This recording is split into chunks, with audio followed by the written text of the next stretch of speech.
C'est l'heure de notre rubrique environnement du jeudi. Aujourd'hui, nous recevons Serge Mikhailov, chercheur à l'IRIS, l'Institut des relations internationales et stratégiques, et contributeur pour le site villagri.com. Bonjour, Bonjour. merci d'être avec nous.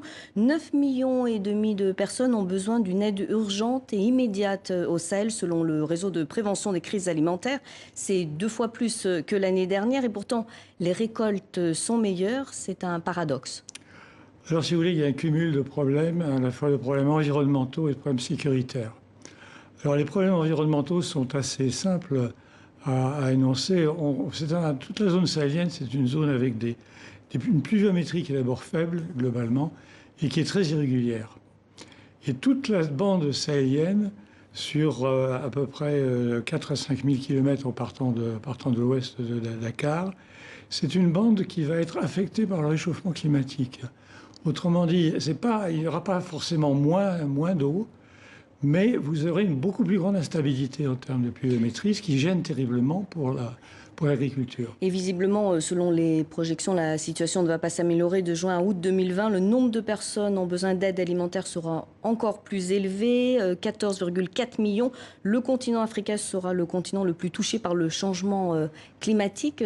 Quelle solution? Une prise des consciences, peut-être des gouvernements aussi? Techniquement, scientifiquement, il y a énormément de solutions possibles, sachant qu'elles demandent un peu d'argent pour être mises en œuvre.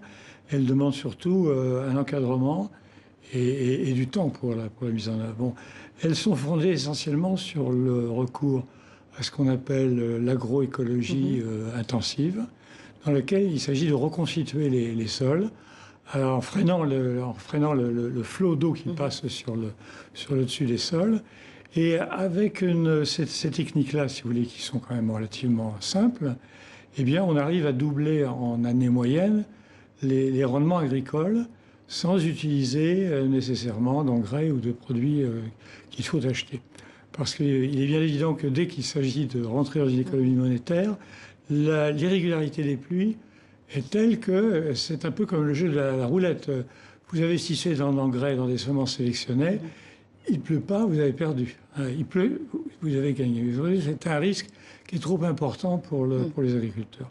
Alors, l'autre problème qui explique la montée des besoins en matière d'aide alimentaire au Sahel, c'est le problème de sécurité.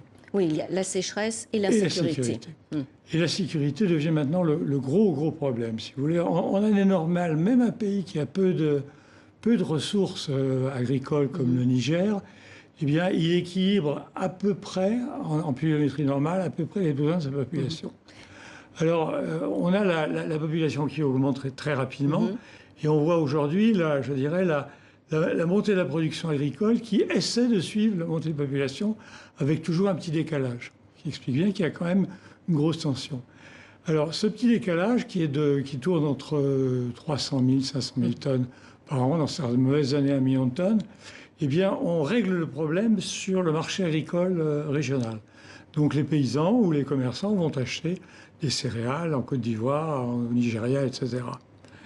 Mais le problème, c'est si vous avez une sécheresse grave qui fait qu'au lieu d'avoir des besoins de 1 million de tonnes, 1,5 million de tonnes de céréales pour un pays comme le Niger, vous avez des besoins de l'ordre de 10-15 millions de tonnes et que vous ne pouvez pas trouver ces ressources céréalières dans les pays voisins parce qu'ils sont touchés par une sécheresse qui attaque toute la sous-région.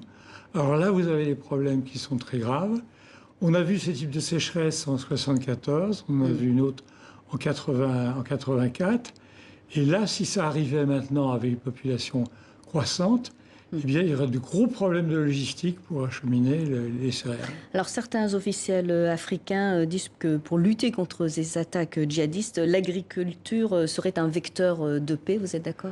L'agriculture est un vecteur de paix dans la mesure où l'une des raisons du développement du djihadisme, il y a une raison qui est économique, qui fait tout simplement qu'avec la croissance démographique, eh bien, l'agriculture n'est plus assez productive pour nourrir tout le monde. Et vous avez beaucoup de jeunes hommes qui se retrouvent sans emploi, sans perspective. Et eh bien, le djihadisme, avec les possibilités et les perspectives de pillage, et le fait qu'avec une Kalachnikov, on peut rançonner beaucoup de monde, ça leur ouvre, je dirais, des perspectives. Donc il est vrai que l'agriculture, je dirais, si elle est bien conduite, selon les règles que We Agri essaie de vulgariser, eh bien, elle permettra de donner un emploi à beaucoup plus de monde qu'actuellement. On peut doubler, on peut tripler les emplois.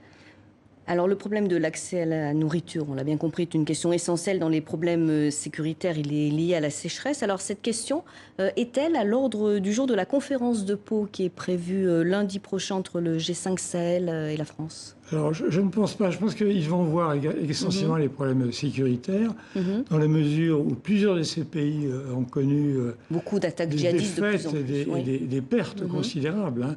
Il y a eu plus de 50 morts au Mali en novembre. Il y a eu 71 morts au Niger dans l'attaque du poste de Niates. Donc cette question devrait être au centre des discussions. Sachant que la France a eu également des pertes conséquentes avec l'accident d'hélicoptère. Mais je pense que les problèmes de sécurité immédiate vont être au premier plan. Et la sécheresse, vous pensez que la ce sécheresse, sujet éventuellement, sera ils vont l'aborder. Et je pense que là, le G5, c'est également une des directions dans lesquelles le G5 doit intervenir, c'est la coordination des aides, veiller à ce que ces aides soient bien employées, ne dupliquent pas les efforts et n'oublie pas certaines régions, certains secteurs. Ça, c'est un des points très importants. Merci beaucoup pour cet entretien, Serge Mikhaïlov. Je rappelle que vous êtes chercheur à l'IRIS et contributeur pour le site villeagri.com.